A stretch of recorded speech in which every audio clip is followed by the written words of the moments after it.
Salut à tous, c'est Guillaume et aujourd'hui on se retrouve pour une nouvelle vidéo high-tech sur la chaîne secondaire. Le mois de mars vient de se terminer, beaucoup de produits ont été annoncés, sont sortis, sont disponibles à la vente pour certains depuis le mois dernier, depuis le mois de mars, et on va faire une petite review, un petit résumé des meilleurs produits qui ont été soit annoncés, soit qui sont disponibles à la vente. Et on va débriefer tout ça ensemble. Alors, je vous mets les liens et les références de tous les produits qui sont disponibles à la vente. Je vous mets ça dans la description. Vous avez les sources aussi des différents articles sur lesquels je me base pour vous présenter les news. Et je vous le rappelle, on est sur la chaîne secondaire. Si vous ne me suivez pas encore sur la chaîne secondaire, si vous me suivez que sur la chaîne principale, n'hésitez pas à vous abonner et à mettre la cloche pour recevoir toutes les notifications. Du coup, c'est parti. On commence tout de suite avec les annonces des produits. Comme d'habitude, si ça vous plaît, n'hésitez pas à mettre un petit pouce bleu pour soutenir la chaîne.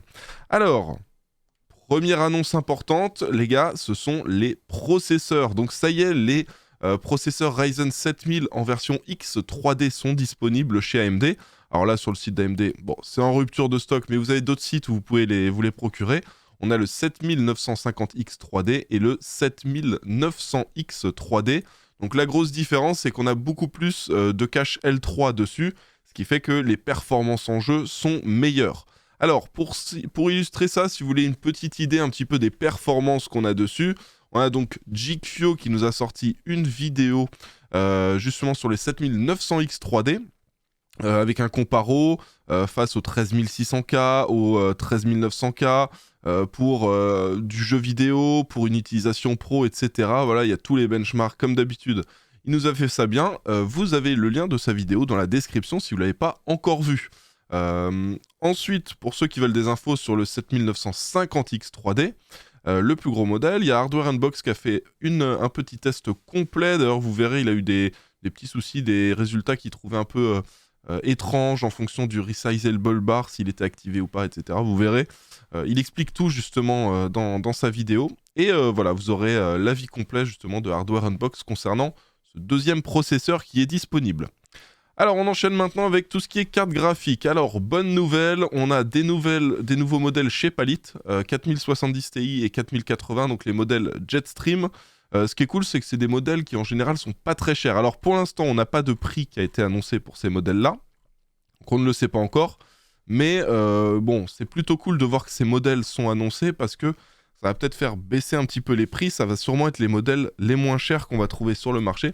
Et ça, c'est plutôt cool. Alors regardez aussi en termes d'épaisseur, on reste quand même sur des GPU qui prennent de la place. Attention, si vous mettez ça en mode vertical dans votre PC, faites attention avec un riser, des fois on peut plus fermer la vitre. Donc pensez-y avant de mettre ça. Et pareil, quel que soit le boîtier que vous ayez, vérifiez bien que ça rentre en hauteur, en largeur, en profondeur, etc. Donc voilà, 4070 Ti et 4080 Jetstream côté Palit. À côté de ça, on a PNY qui nous annonce la Verto en version white. Ça c'est cool parce qu'on n'a pas beaucoup de modèles en blanc. Ou alors les modèles en blanc ils coûtent cher. Donc plus il y a de modèles, moins il y a de chances que les modèles blancs soient plus chers que les autres. Ou alors ça va baisser un petit peu les prix. Ça c'est plutôt cool. Alors là c'est un modèle plutôt simple.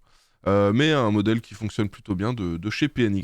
Et PNY, ils ont des modèles qui sont pas très chers pour la 4080. Donc on espère peut-être pour la 4070 Ti, là en modèle blanc, ce soit pareil. Donc voilà, vous avez le lien dans la description pour ceux que ça intéresse. Autre carte, une 4070 Ti qui a été annoncée. Alors ça va être très très particulière. Je sais pas si je la trouve ultra moche ou si je la trouve pas trop mal. Pourquoi pas, éventuellement dans certains types de configs. Je crois que je vais plutôt partir sur un avis. Elle est moche. Moi, je la trouve vraiment pas belle. Donc c'est un modèle Maxon. Alors c'est la iCraft en version RTX 4070 Ti. Alors en termes de format, si on prend pas les couleurs en compte, moi ça me fait un petit peu penser en termes de design de forme au RTX 3000 côté ROG. Voilà. Alors c'est sûr que c'est plus épais, bien sûr, vu que là on est sur des RTX 4000 qui consomment beaucoup, etc. Après, les couleurs qui ont été appliquées, je suis pas super fan. Je trouve pas le design super réussi. Je pense que s'ils sortaient une version plus soft, peut-être tout en blanc, ça pourrait être cool. Là, la version tag, je sais pas dans quelle config on va pouvoir mettre ça pour que ça passe correctement, quoi. Donnez-moi votre avis dans les commentaires. Qu'est-ce que vous pensez de cette carte-là ? Moi, je suis vraiment pas convaincu. Et enfin, une autre carte graphique qui a été annoncée, c'est là, enfin qui est lancée maintenant, c'est la Galax en RTX 4080 Hall of Fame, HOF, vous voyez. Donc c'est des modèles assez particuliers, en fait, la grosse particularité des modèles Hall of Fame, c'est des modèles pour l'overclocking, qui sont prévus pour ça, avec tout un tas d'outils qui sont accessibles aussi, et qui permettent de taper des bons scores sur ces cartes-là. Alors on n'a pas le prix qui a été annoncé non plus, on avait déjà la 4090 et la 4070 Ti, donc ces cartes, on a ni le prix et on ne sait pas exactement quand est-ce que ce sera disponible. Quand ce sera disponible, autant vous dire qu'il y a très très peu de modèles qui sont disponibles, les gens se les arrachent. Et c'est vraiment prévu pour les overclockers. Si vous n'êtes pas overclocker, vous n'avez aucun intérêt vraiment à prendre cette carte-là. Alors moi, j'ai été étonné parce que je pensais qu'ils sortiraient que la 4090. Ils avaient sorti la 4070 Ti et là maintenant la 4080. En vrai, je pense que le but, c'est vraiment de prendre la 4090 pour essayer de faire les plus gros scores sur les benchmarks et taper les meilleurs scores mondiaux là, sur ces benchmarks-là.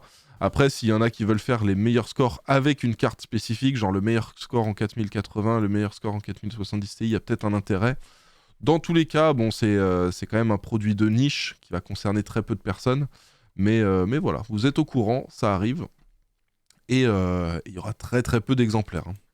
On enchaîne maintenant avec les écrans. Alors vous allez voir les écrans, il y en a énormément. Et pourtant j'ai sélectionné, j'ai pas tout mis, j'ai essayé de garder les meilleurs produits là qui ont été annoncés. Mais on a beaucoup d'écrans annoncés. Alors on commence avec Omen. Omen, il y a pas mal d'écrans. Donc il y a le Omen 27K. Celui-ci c'est un écran qui est 4K, 27 pouces et 144 Hz avec une dalle IPS, 1 milliseconde de temps de réponse, 95% du DCI-P3.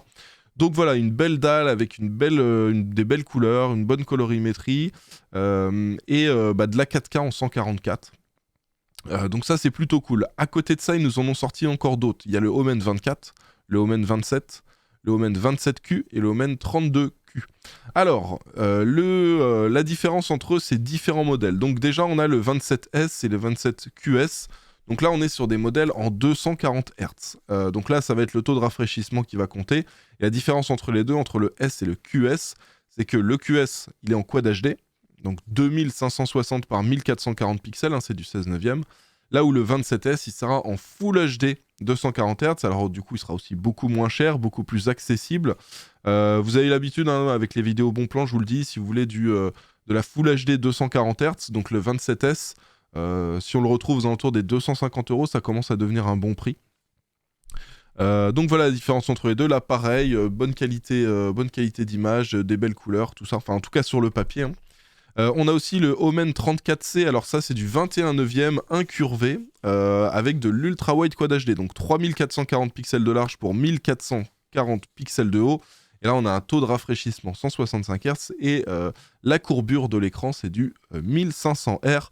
Petit rappel, ceux qui n'avaient pas regardé mes vidéos, comment bien choisir son écran. 1500 R, en fait, ça va être la courbure d'un écran. En fait, la courbure, c'est comme si vous preniez un cercle avec un rayon de 1,5 m et vous prenez cette courbure, c'est la courbure de l'écran. Ce qui fait que plus ce chiffre est bas, plus ça va être une courbure élevée. Voilà, c'est comme ça vous permet de savoir si c'est une grosse ou une petite courbure. Donc voilà pour les différents modèles. Alors vous voyez, on a vraiment tous les prix qui sont affichés, qui sont renseignés. Le 27S, il est annoncé à 349 $, comme je vous l'ai dit. Ça me semble un petit peu cher. Alors c'est les prix annoncés. Les prix en général des écrans, quand ils sortent, ils sont assez élevés. Et après, ça a tendance à baisser. Donc moi j'espère que ça va baisser un petit peu. Les prix sont pas non plus ultra excessifs. On voit le 27QS, donc du 240 Hz Quad HD en 27 pouces, 429 $. Je trouve ça limite plus intéressant que le 27S classique. Donc clairement là les prix annoncés, ça a l'air d'être plus intéressant quand même sur des définitions élevées. Si vous êtes en Full HD, les prix sont pas foufou pour l'instant, de ce que je vois. À côté de ça, on a un écran 380 Hz Full HD de chez MSI, donc c'est le G253PF. Donc comme vous l'avez vu, 24,5 pouces dalle rapide IPS, 1 milliseconde et 380 Hz en taux de rafraîchissement. Est-ce que le 380 Hz c'est utile ? Non. Pourquoi je vous dis ça ? Parce qu'à l'époque, j'avais testé avec Gibbs un écran en 360 Hz. Donc là, c'était un modèle ROG. On avait comparé donc son écran classique en 240 Hz avec un autre en 360 Hz. Alors, quand vous passez de l'un à l'autre, juste après, c'est sûr que quand vous avez testé un 144, vous voyez quand même une bonne diff avec un 240. Et par contre, une fois que vous passez d'un 240 avec juste après un 360, la différence est tellement minime et surtout vous pourrez l'exploiter sur tellement peu de jeux. Il y a beaucoup de jeux, vous pouvez pas monter même à plus de 200 FPS. Il y a des jeux, ils sont bridés à 180, c'est le moteur graphique qui fait ça. Il y a des jeux où même les cartes graphiques n'arrivent pas à les faire tourner plus. Là, c'est vraiment sur des jeux compétitifs, type Valorant ou type CSGO, que vous allez voir une diff. Bon, il y a peu de jeux concernés, c'est clairement des écrans pour faire du jeu compétitif, voilà. Est-ce que ça a une vraie utilité du 380 Hz? Selon moi, pour une minorité des joueurs, les meilleurs, vous verrez éventuellement une différence. On va dire que si vous êtes des joueurs casus, et encore dans joueurs casus, je mets les gens qui se font 3-4 heures de gaming tous les jours, ce qui peut être considéré par certains comme beaucoup de temps passé derrière un écran. Même si vous êtes là, pour moi vous êtes joueur casu et il n'y a pas vraiment d'intérêt à avoir du 380 Hz. Ce sera vraiment les meilleurs joueurs au top du top qui eux verront je pense une vraie diff entre du 380 Hz et du 240. Voilà, vous avez mon avis sur cet écran là. Bon, c'est plutôt cool qu'ils le sortent, hein. C'est toujours bien d'avoir du choix. On n'a pas de prix annoncé pour le moment, on verra bien ce que ça va donner. Je pense que ce sera cher parce que bon, il n'y a pas beaucoup d'écrans avec des taux de rafraîchissement aussi élevés. Donc voilà. On enchaîne avec... alors celui-ci par contre il me plaît bien cet écran. Un écran de chez Corsair. Alors moi j'avais testé le Xeneon Flex, vous savez celui qui était incurvé, qui était en 21/9 en ultra wide quad HD 240 Hz OLED. Là c'est... alors celui-là il se plie pas. C'est un 27 pouces quad HD 240 Hz avec un écran OLED. Donc autant vous dire écran OLED, si vous n'aviez pas vu ma vidéo à l'époque, temps de réponse quasi instantané, je crois que c'est 0,03 millisecondes, un truc comme ça. Ouais, c'est ça, 0,03 millisecondes. Il est Nvidia G-Sync, il est AMD FreeSync. On a des super angles de vision. La qualité de l'image est excellente, le contraste est parfait, les couleurs sont belles. C'est LG Display qui fait ça, donc c'est le même type de dalle que ce que j'avais avec le Xeneon Flex, donc je sais que l'écran est excellent, la qualité est incroyable. On est sur du 27 pouces Quad HD, donc je trouve que le ratio justement définition et diagonale d'écran est très très bon. Pour moi, la Quad HD, je le recommande pour du 27 ou pour du 32 si vous avez l'écran un peu éloigné de vous sur le bureau. Et avec du 240 Hz, ça c'est cool parce que maintenant avec les nouvelles cartes, hein, si vous avez je sais pas une 7900 XT ou si vous avez je sais pas une 3080, voilà, vous pouvez faire de la Quad HD en 240 images par seconde ou alors vous en rapprocher. Donc c'est des écrans qui commencent à être intéressants, on commence à avoir des configs qui permettent de les exploiter comme il faut.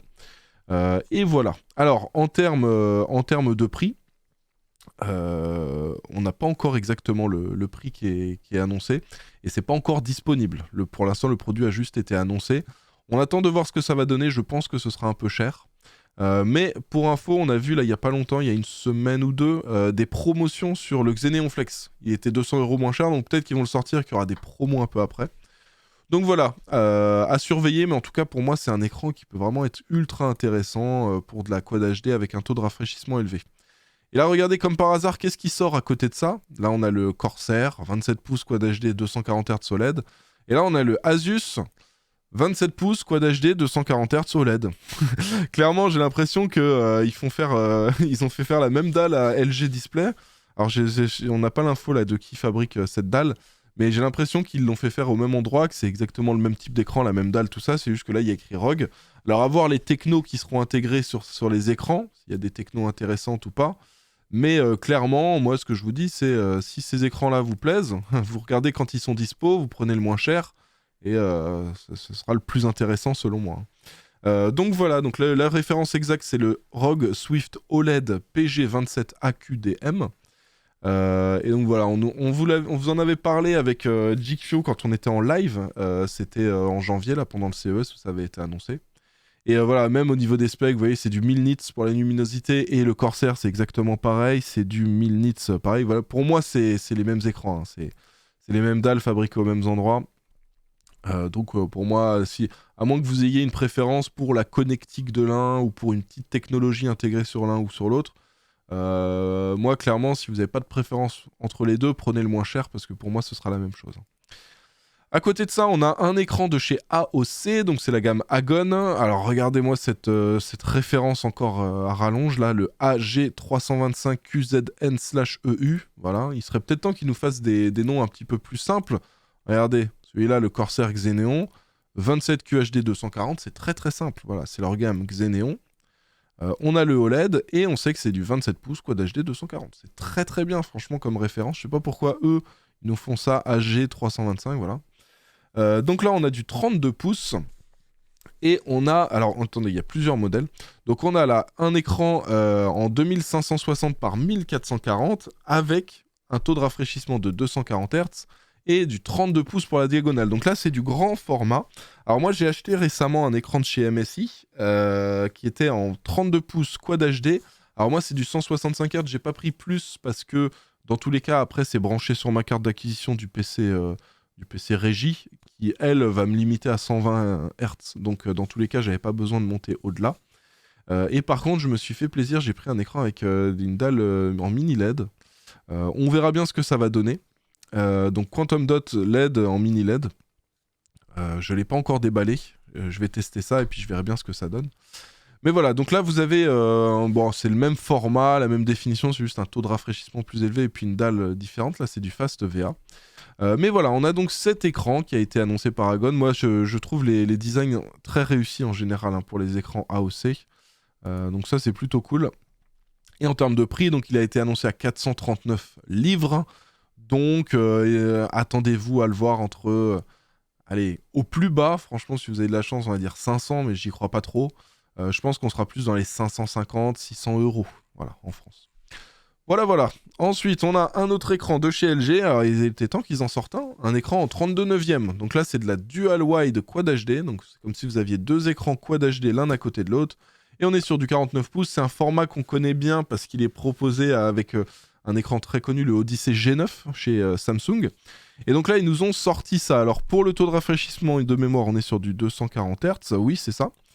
Et voilà, bon bah il était temps que LG sorte un écran en Dual Wide Quad HD. Alors le prix, il n'est pas affiché dans l'article, je suis allé voir sur le site de LG, on est à 1300$. Donc ça c'est plutôt cool, parce qu'en général on est plus dans entre 1500 et 2000 euros. Là si on a du 1300$, ça peut être intéressant, surtout s'il y a des promos, si on arrive à le voir de temps en temps en promo, aller à 1100 ou 1000$, franchement ça peut être cool. Donc voilà, donc à suivre, et ça très intéressant pour ceux qui font par exemple du sim racing, hein. Ça je vous le recommande, le 32 neuvième, ça met une belle immersion dans la course. Donc voilà, c'est plutôt cool. On enchaîne avec tout ce qui est périphérique. Alors là, on a un clavier qui est intéressant. Alors je vous préviens, je ne sais pas s'il sera disponible en AZERTY. Là on sait que voilà, il y a une version QWERTY qui va être disponible, etc.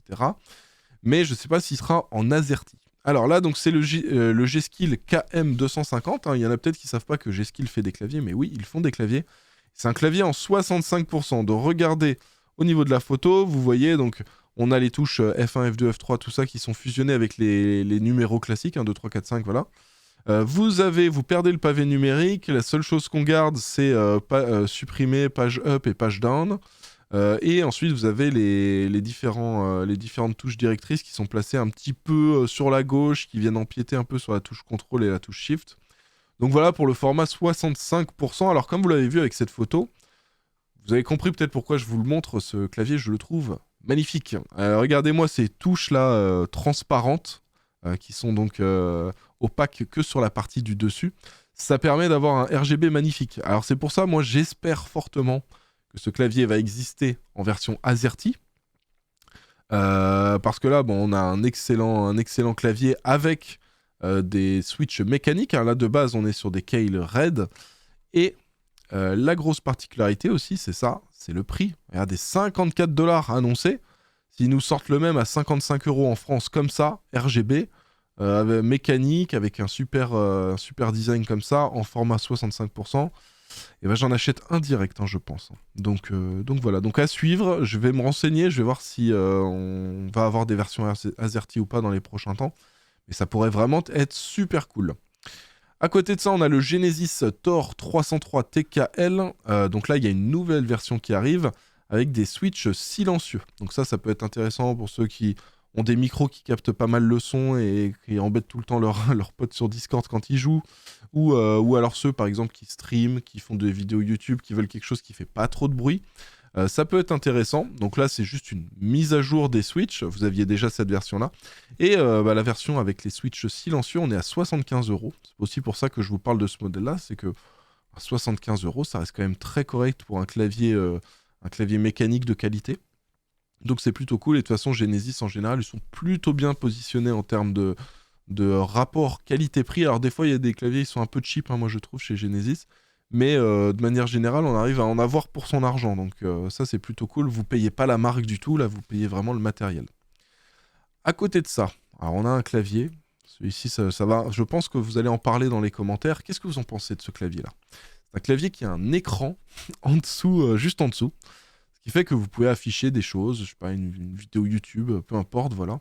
Alors c'est un projet en Kickstarter, je vous préviens. Donc là, vous payez pour un projet un produit qui n'existe pas encore, qui sera disponible dans quelques mois. Voilà, vous soutenez un projet.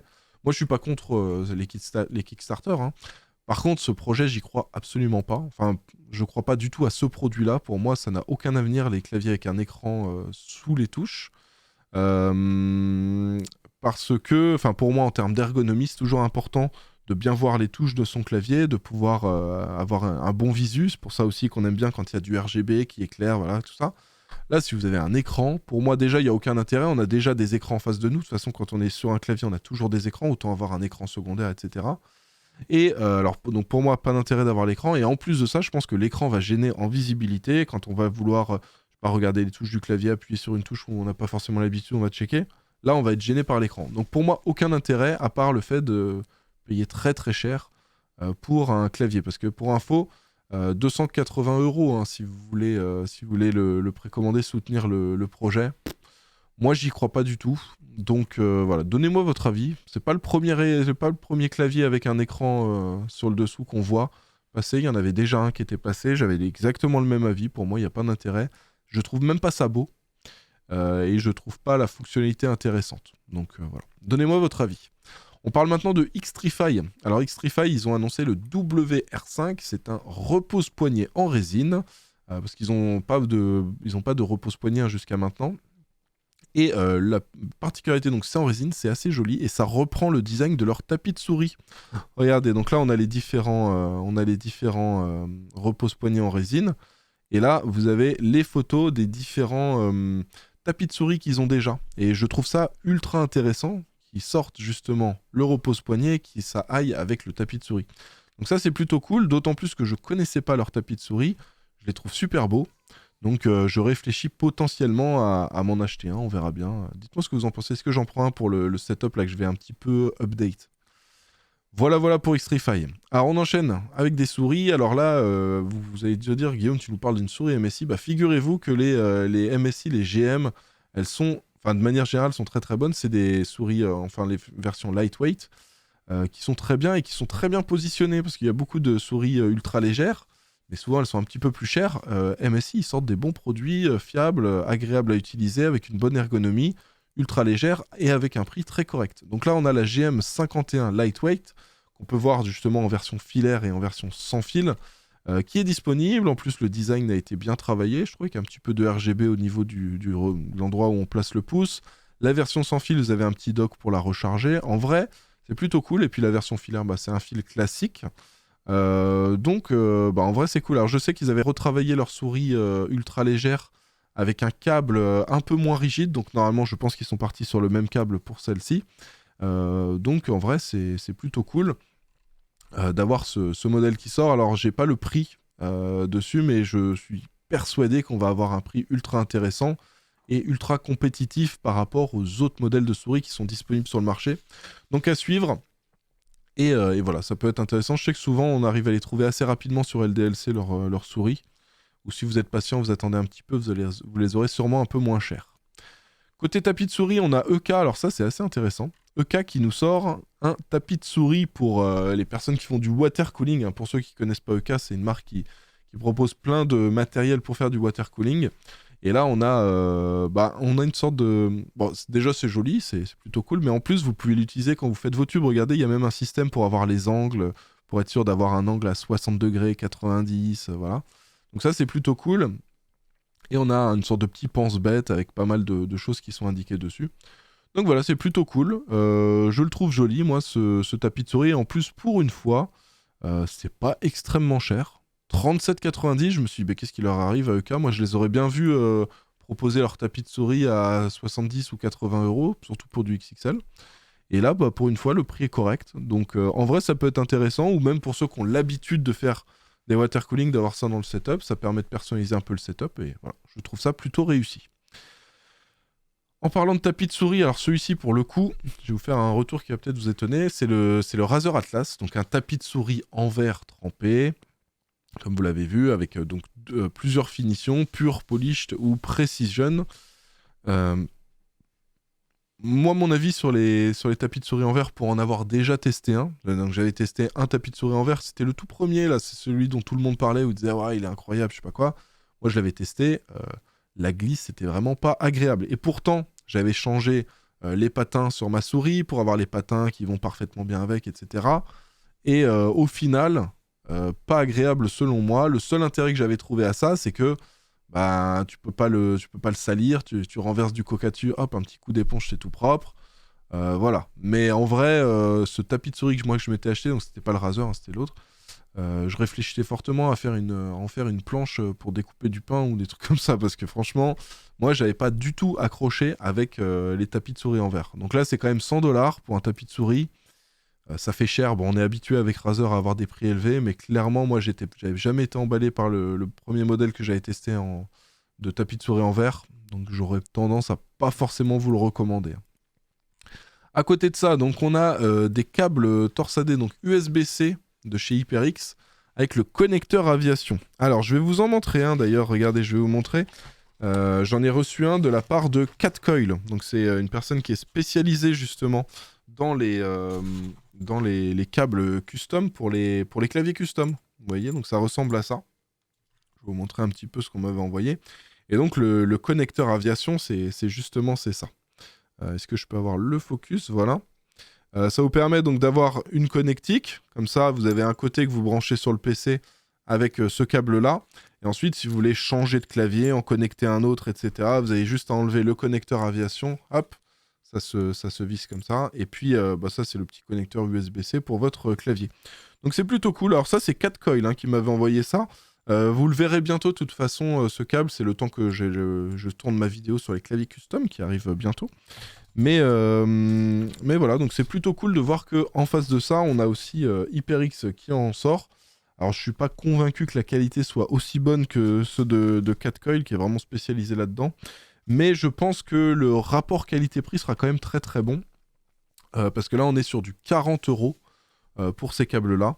Donc ça, c'est plutôt cool. Et l'avantage justement de Catcoil, j'avais vu, c'est qu'on peut vraiment tout personnaliser. Tu peux personnaliser le nylon que tu veux, enfin l'habillage qu'il y a autour, la couleur de la base, etc. Tu peux vraiment tout personnaliser en termes de couleur.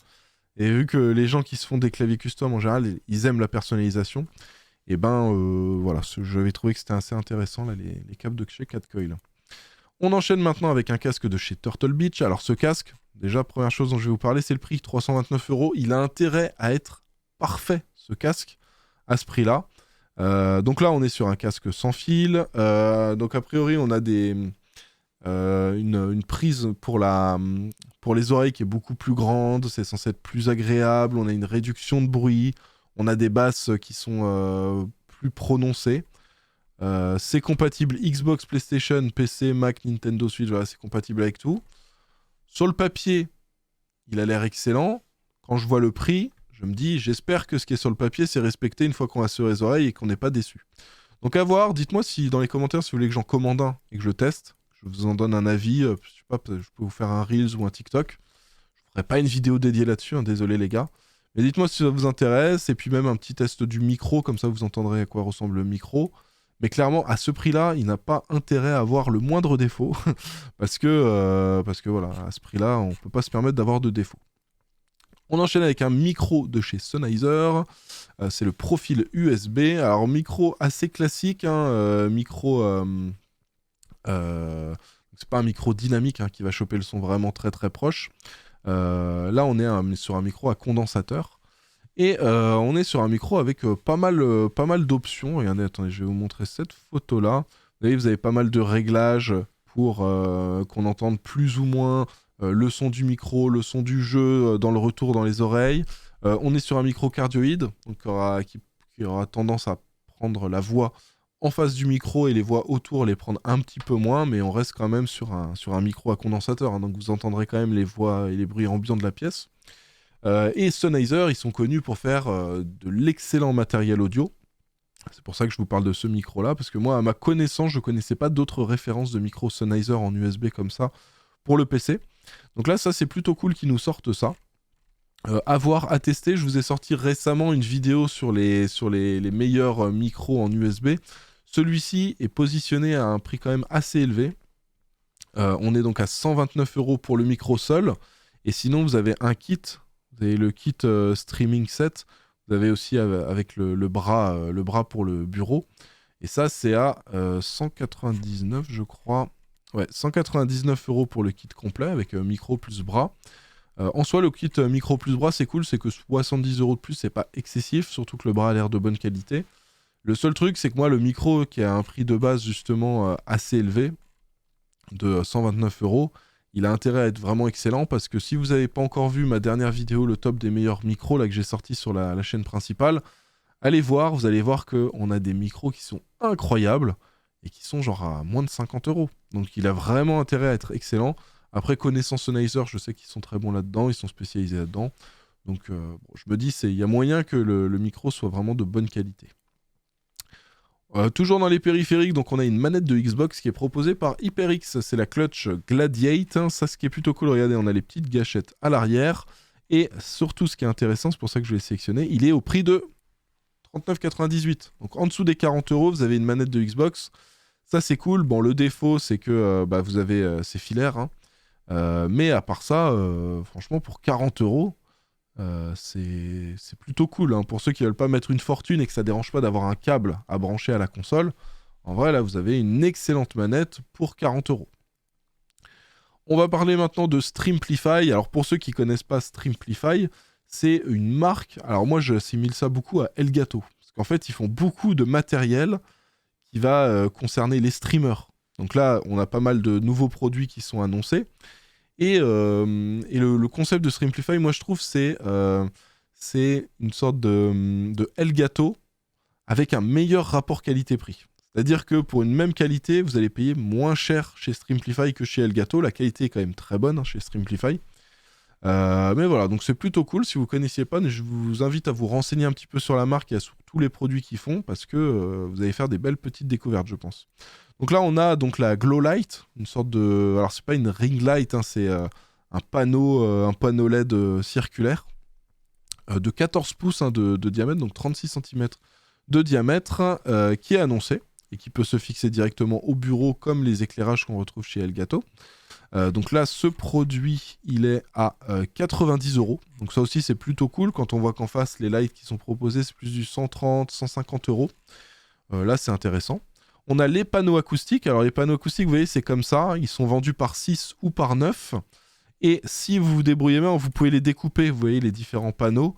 Vous pouvez arriver à faire ce que là, ils ont fait sur le mur. Et ça, c'est plutôt cool. Moi, ça me donne des petites idées, des petites inspirations pour à la fois avoir quelque chose d'efficace pour l'acoustique de la pièce, mais aussi quelque chose qui est joli, qui rend bien. Moi, c'est quelque chose auquel je fais vraiment attention vu qu'on tourne les vidéos, que ça rentre bien aussi dans le setup.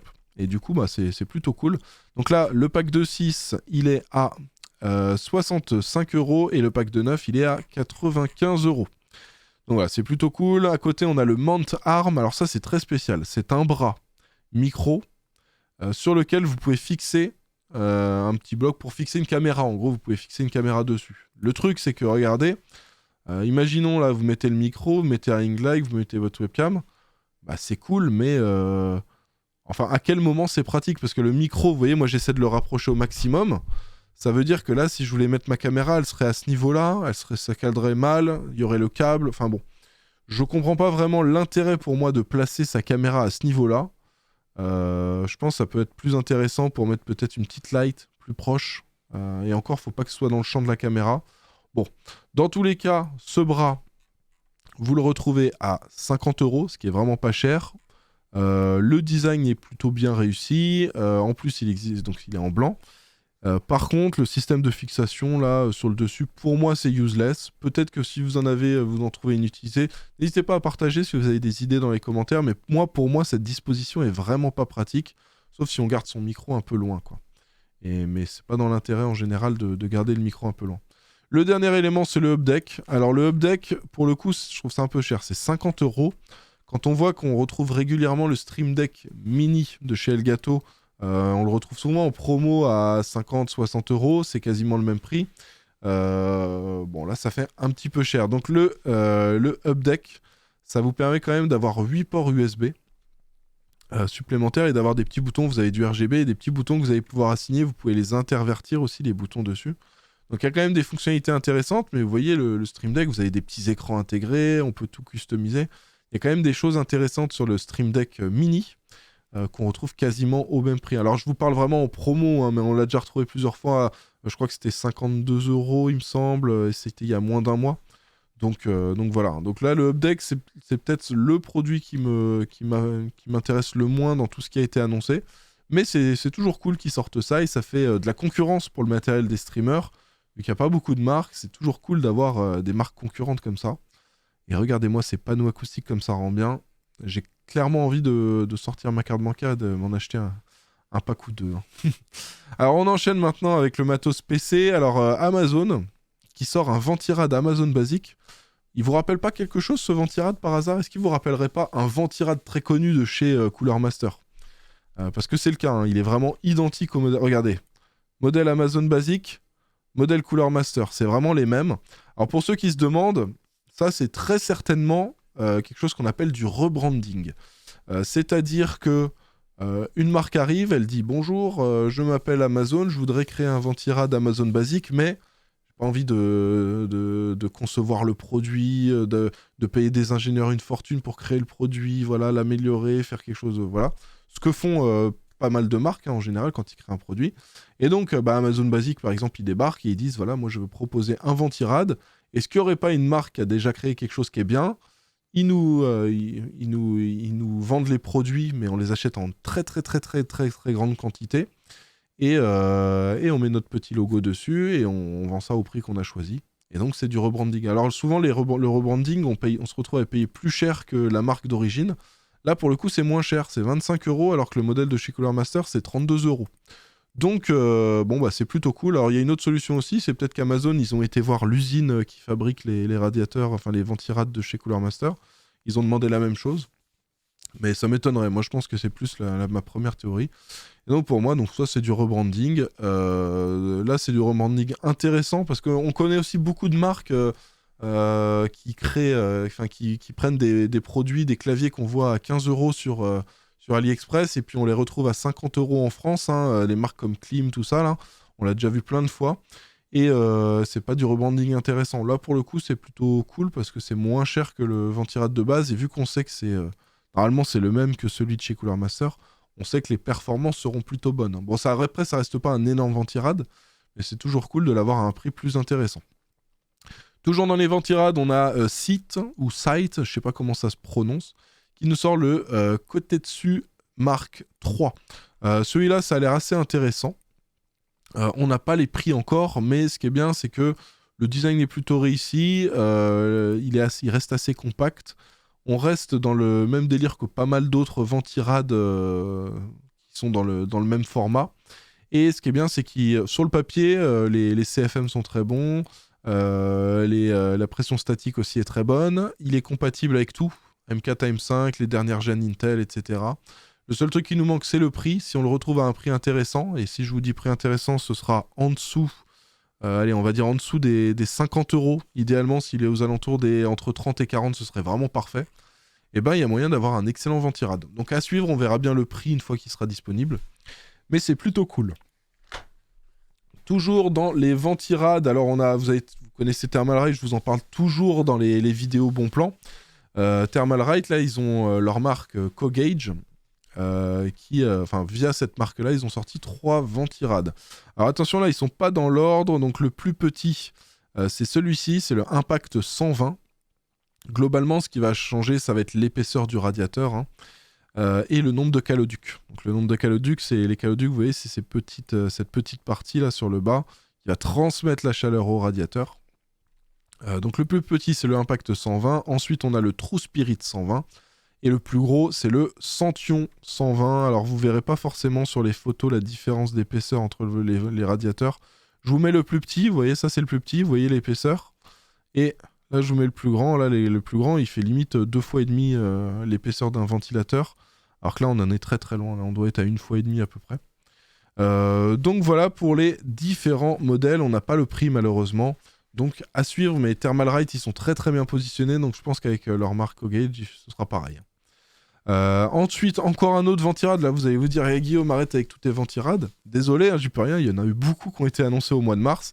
Là, on a un modèle de chez Jonesbo, c'est le HP400S et c'est un modèle low profile. Alors pour ceux qui se demandent ce que c'est le low profile, vous voyez, le concept c'est que au lieu que le radiateur il soit en hauteur comme ça et qu'il soit très très haut, là on est sur des radiateurs qui sont prévus pour aller dans des petites configs, dans des espaces confinés, des configs mini TX ou des HTPC. Vous savez, c'est des PC où le format ça ressemble à un ampli de salon. C'est quand en général on met ça dans le meuble télé, en dessous de la télé, voilà. Souvent, on n'a pas beaucoup de hauteur pour les radiateurs, pour les ventirades, et on se retrouve à pas avoir beaucoup de choix. Et donc, souvent, il faut partir sur ce genre de ventirade. Et donc, il y a ce nouveau-là, ce nouveau modèle qui a été annoncé par Jonesbo, et qui est vraiment pas épais. Hein. Attendez, je vais vous dire exactement la hauteur. Il fait 103 par 92 par 40 mm, donc il est vraiment pas haut. Et ça, c'est plutôt cool, ça va pouvoir se caler dans pas mal de configs. Alors je vous préviens, en général, ça refroidit pas aussi bien que les gros ventirades. Hein. C'est pas pour rien qu'on met ça en général dans nos configs. Hein. Toujours dans les refroidissements, promis c'est le dernier refroidissement, là on est sur un water cooling, un update du Glacier One T30. Alors qu'est-ce qu'ils ont changé? Ils ont changé la pompe. Alors le One T30 classique, hein, il est déjà très très bon. Avec le Gen 2, donc ils ont mis la dernière pompe, la 8e génération en Aztec, qui est plus puissante, plus silencieuse. On a un radiateur aussi qui augmente, qui passe de 27 à 30 mm. Donc, dans la théorie, sur le papier, on est censé avoir des meilleurs perfs. Dites-moi si vous voulez que je le teste, ce water cooling. Il a intérêt à être bon. Regardez le prix, 289 €. 100 RGB sur les ventilateurs, sans écran sur le water, ce qui veut dire que là, normalement, ce qu'on paye, c'est de la perf. Donc, il a intérêt à être extrêmement performant. Dites-moi si vous voulez que je le teste, si vous voulez que je commande le T30 classique et le T30 Gen 2, comme ça on voit la différence entre les deux. Si je vois qu'il y a du monde dans les commentaires intéressés, j'essaierai de commander ça et de vous l'intégrer au gros test de ventirade et de water cooling là, qui arrive bientôt. On enchaîne avec de la RAM.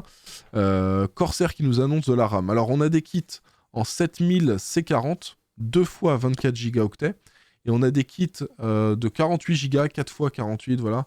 C'est des kits en 5200 MHz. Alors je vous préviens avec une fréquence de 7000, hein, n'essayez pas de mettre ça sur du AMD, hein, ça ne fonctionnera pas bien. Et la fréquence en 40, dans tous les cas, moi ce que je vous conseille, c'est de vous rapprocher au maximum du 30 pour la latence. Et ensuite la fréquence la plus élevée en essayant de se rapprocher des 6000. Du 6000 C30, c'est vraiment parfait pour du AMD. Là, ce sera plus des kits pour du Intel. Et on a de toute façon de l'XMP. Donc voilà, donc c'est plutôt cool. Pour moi, c'est encore un petit peu cher. Et c'est surtout que les fréquences latentes sont pas les plus intéressantes. Donc voilà. Mais c'est plutôt cool de voir qu'il y a des kits en 2x24 là qui sortent. On enchaîne avec une carte d'extension que vous pouvez placer sur les mêmes emplacements que votre carte graphique. Et la particularité, c'est que vous pouvez mettre plein de SSD. Alors, c'est je crois, 8 ou 9 SSD qu'on peut mettre dedans. Laissez-moi vérifier. On peut mettre... Alors, si on met des SSD de 8 Teraoctets, on peut avoir jusqu'à 168 gigaoctets. Ah non, on peut en mettre 21. 21, j'ai tout confondu. 21 SSD à l'intérieur. Regardez, je vous montre les photos. Vous voyez, là, on en met 4 plus 4, 5, 6, plus il y en a encore de l'autre côté. Donc voilà, c'est plutôt cool, sachant que nous précise au moment où on aura des SSD qui font 8 Teraoctets, qui font 16 Teraoctets, on pourra avoir 338 Teraoctets au total. Alors ça, c'est pour les gens qui veulent du gros stockage, beaucoup de stockage et du stockage très rapide, parce que ça va vraiment coûter très très cher. Hein. C'est sûr que là, avec des disques durs, ça coûte moins cher, mais c'est pas les mêmes performances non plus. Mais voilà, c'est plutôt cool de voir cette petite carte qui sort. C'est la Apex Storage X21 AIC. Concernant les SSD, alors on a toujours des annonces de SSD en PCI Express Gen 5. Je vous fais un petit rappel pour ceux qui n'ont pas suivi toutes les vidéos que j'ai sorties. Les SSD, c'est bien de passer d'un disque dur à un SSD. Vous passez sur un SSD SATA, c'est déjà excellent. Si vous passez sur un SSD M.2 en PCI Express Gen 3, c'est encore mieux, mais vous y gagnez pas énormément par rapport à du SATA sur du jeu vidéo. Vraiment quasiment rien. Le gros avantage, c'est en passant du disque dur au SSD classique SATA. Vous gagnez un tout petit peu en PCI Express 3. En PCI Express 4, vous gagnez rien du tout. En PCI Express 5 non plus. Vous gagnez un tout petit peu légèrement, quelques millisecondes sur les temps de chargement, mais c'est vraiment rien. Donc pour moi, si vous prenez un SSD pour du gaming, prenez soit un SSD en SATA en 2,5 pouces, soit en PCI Express Gen 3. Et le PCI Express Gen 4 ou Gen 5, vous le prenez que vraiment si vous avez des énormes promos, mais là le PCI Express Gen 5 vient de sortir, donc ça va être très cher. Soit si vous êtes un utilisateur professionnel, que vous avez une utilisation pro de votre machine, vous avez des logiciels qui vont exploiter à fond ces vitesses de lecture et d'écriture. On pense aux logiciels de montage, d'animation 3D. Il y a pas mal de logiciels pro qui sont très très lourds. Et là, ça peut être intéressant. Au niveau des vitesses, donc là, on est sur du 10 gigabits par seconde, 10 gigabits par seconde, 10 000 mégaoctets par seconde en lecture et en écriture, ce qui en soi est très très bien. Et on a un petit radiateur qui est fourni avec. Mais on a Sabrent aussi qui annonce leur Rocket X5. Et regardez les vitesses, 14 000 mégaoctets par seconde qui sont annoncés. Alors sur les tests là qui ont été faits, on voit du 12 400 et du 11 850, on va dire à peu près, pour la lecture et pour l'écriture, mais ce qui reste excellent.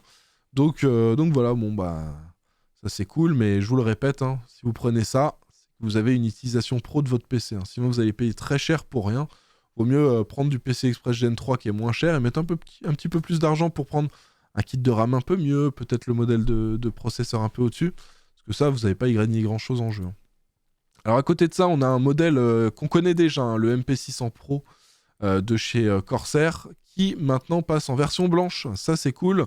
En plus, vu qu'on a un radiateur intégré, si par exemple vous avez une carte mère en blanc et que vous vouliez prendre ce SSD, avant vous aviez que le radiateur en noir et ça faisait un petit peu tâche dans votre config en blanc. Maintenant, c'est possible. Et ça, pour moi, c'est une bonne nouvelle. Alors, ce SSD, je vous préviens, moi, je trouve que les tarifs sont un petit peu élevés.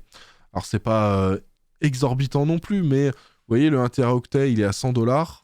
Là où, habituellement, maintenant, on arrive même à trouver des SSD. Alors, ils n'ont pas de dissipateur dessus, mais on les retrouve à 60€, 70€.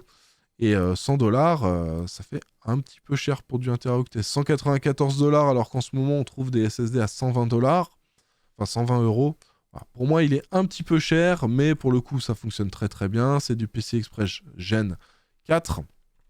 Et en plus de ça, on a un design réussi. Donc pour ceux qui veulent l'esthétique, ça peut être intéressant. Et je vous ai parlé des SSD en PCI Express Gen 5.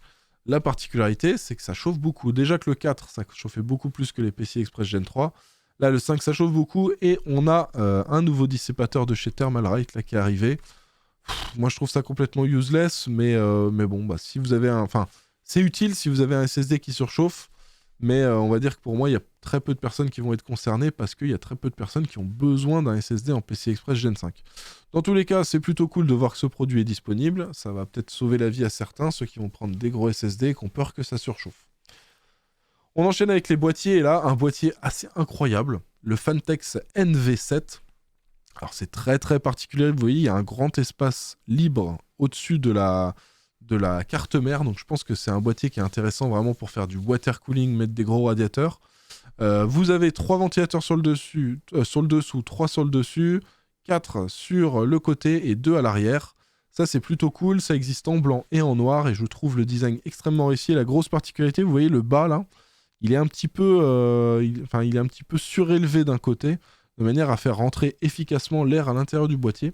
Donc ça, c'est plutôt cool. Autre chose intéressante annoncée par Phanteks, ce sont leurs ventilateurs. Donc là, c'est des ventilateurs avec une connexion qui se fait avec un petit adaptateur pour éviter d'avoir à mettre 1 milliard de câbles. Ça, c'est plutôt cool, regardez. Et une particularité qui est vraiment très intéressante, c'est que vous avez 2 versions de ces ventilateurs-là. Vous savez, le souci qu'on a avec les ventilateurs en général, c'est que par exemple quand ils sont sur le bas du boîtier et qu'on veut faire rentrer de l'air dans le boîtier, on les met dans un sens. Et quand la partie qu'on va voir, ce sera l'intérieur par exemple du ventilateur. Et quand on va le mettre sur le dessus, ce sera pareil, mais du coup ce sera pas la même partie qu'on verra. Là, ce qui est bien, c'est que vous pouvez acheter une version de l'un ou de l'autre de manière à avoir le même rendu visuel, que le ventilateur soit dans un sens ou dans l'autre. Enfin, vous achetez celui qui est dans un sens ou vous pouvez acheter celui qui est dans l'autre sens. Et ça, c'est plutôt cool parce que en termes de design, pour moi, je crois que c'est les premiers à faire ça. Vous avez le modèle regular et le modèle reversed. Et ça c'est vraiment cool qu'ils nous aient mis quelque chose comme ça en place. Donc voilà, c'est cool, Fantex qui fait des belles innovations. On a aussi Raijin Tech qui nous annonce un nouveau boîtier, c'est l'Arcadia 3, donc un boîtier Airflow avec une façade en mèche pour avoir un bon flux d'air dans le boîtier. Il y a une version avec vitre, une version sans vitre, donc avec un panneau en métal. Et on a 3 ventilateurs RGB en façade qui sont fournis. On a un ventilateur non RGB à l'arrière aussi qui est fourni. Le truc, c'est qu'on n'a pas les infos sur le prix. Donc ça, c'est un petit peu dommage. En fonction du prix, on pourra dire si c'est un boîtier qui peut être intéressant ou non. Raijin Tech, en général, ils sont plutôt bien positionnés en termes de rapport qualité-prix. Donc je pense que si ce boîtier, on le retrouve en dessous des 80 €, ça peut être intéressant. En dessous des 75, ça peut être encore mieux. Donc à suivre dès qu'on a les infos de prix. On enchaîne maintenant avec tout ce qui est alimentation. Alors beaucoup d'alimentation qui ont été annoncées. On va passer très rapidement dessus, mais je voulais quand même vous faire un petit résumé de tout ce qui arrive, parce qu'en ce moment, il y a toutes les marques qui sortent leurs nouvelles alimentations en ATX 3.0, avec les normes PCIe Gen 5.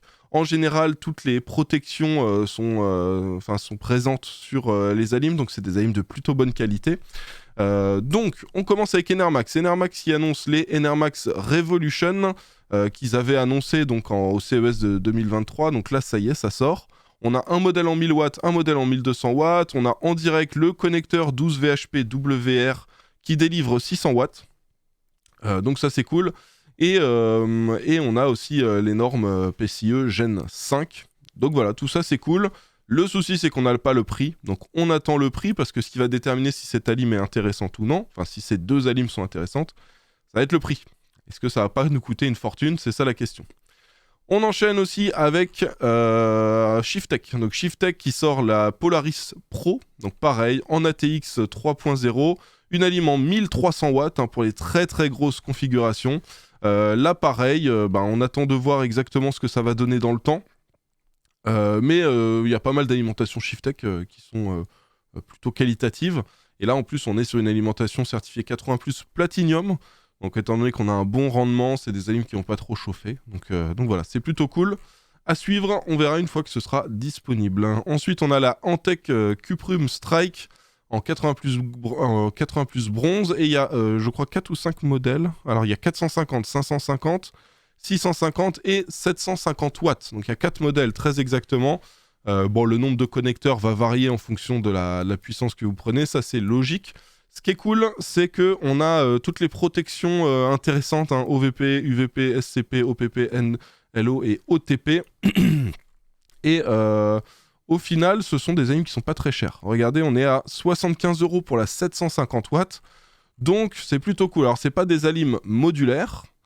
C'est ça, on va dire, le petit défaut. Mais pour ceux qui veulent quelque chose de suffisamment puissant, jusqu'à 750 watts, sans mettre une fortune et en ayant quand même une alim avec les bonnes protections, ça peut être un choix intéressant. Donc ça, pour moi, c'est une bonne nouvelle qu'on ait ces alimentations qui arrivent. On a aussi FSP là, qui nous rajoute encore des nouvelles alimentations en ATX 3.0. On a la Hydro G Pro, Hydro GT Pro, on a la Hydro PTM Pro et la Hydro PTM X. Donc plein de nouveaux modèles. On a aussi des modèles en SFX.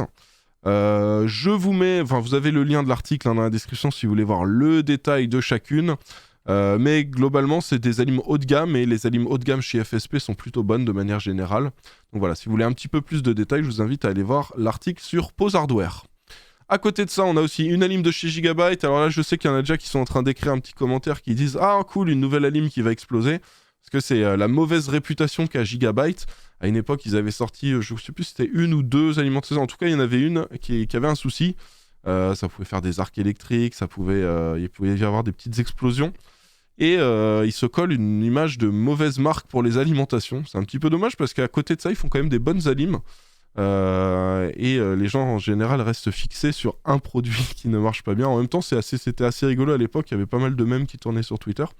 Donc là, nouvelle alim, la Gigabyte UD 1300 GM en 80 plus Gold, ATX 3.0, PCIe, Gen 5. Donc là, on a du 600 watts aussi sur le connecteur 12 VHP WR. Donc là, pareil, à suivre, hein, on verra bien une fois que ce sera sorti. Et pour le coup, on a toutes les protections aussi, hein, regardez. Toutes les protections intéressantes sont disponibles sur cette alimentation. Donc c'est plutôt cool. À côté de ça, on a des nouvelles alimes chez Fantex. Alors il y en a une, vous voyez ce modèle-là en blanc. Bon, celle-là, elle est assez intéressante. Une amp 1000 watts V2, voilà. 80 plus Gold, tout en blanc. Mais moi, celle qui m'intéresse le plus là chez Fantex, c'est celle-ci. C'est la Revolt SFX en 850 watts.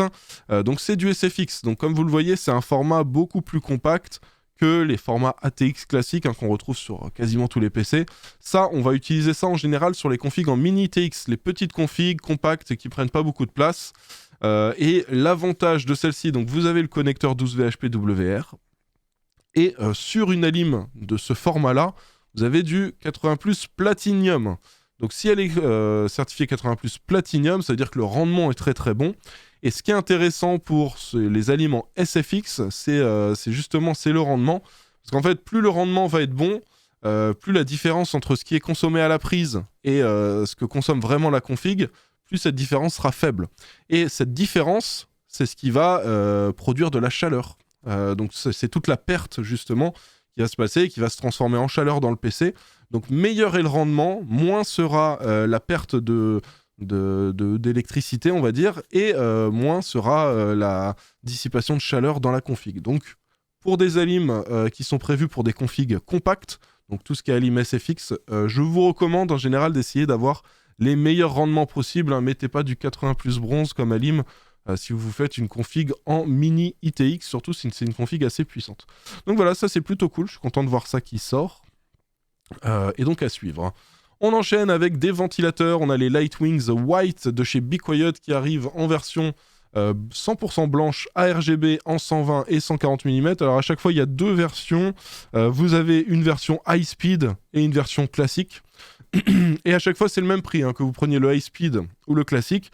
C'est juste que ce sera 69,90 pour les 120 mm, le pack de 3, et 72,90, donc 3 € de plus pour les 140 mm, le pack de 3 pareil.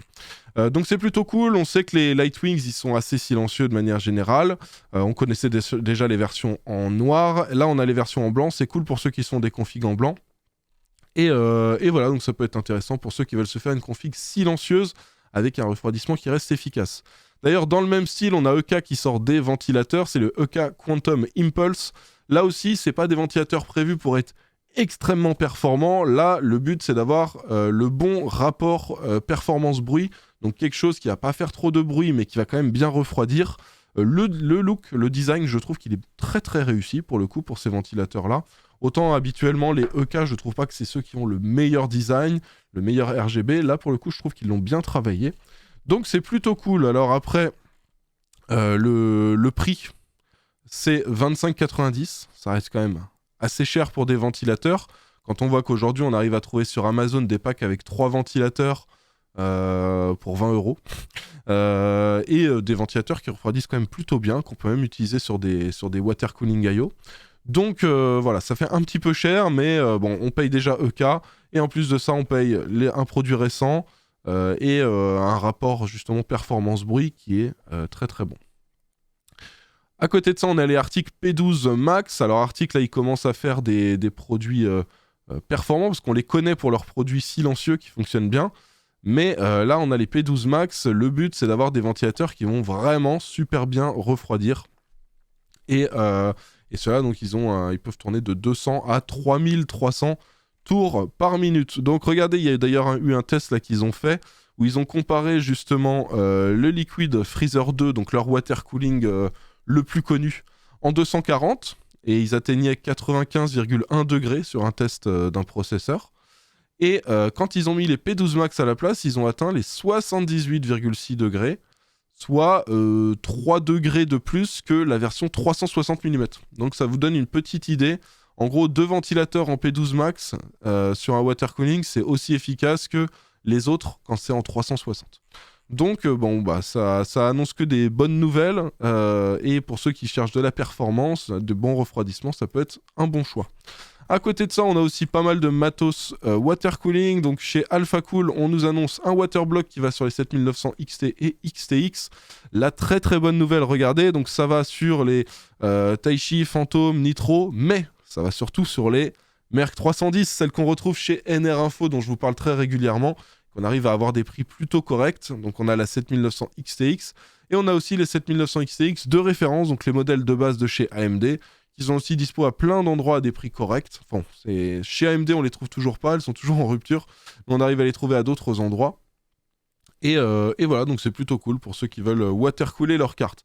D'ailleurs, ceux qui veulent watercooler une 7900 XTX, mais qui n'ont pas encore acheté la carte, vous pouvez acheter un pack complet chez EK, un modèle de chez Watercooling, un modèle watercoolé de chez PowerColor avec le refroidissement EK qui est déjà préinstallé.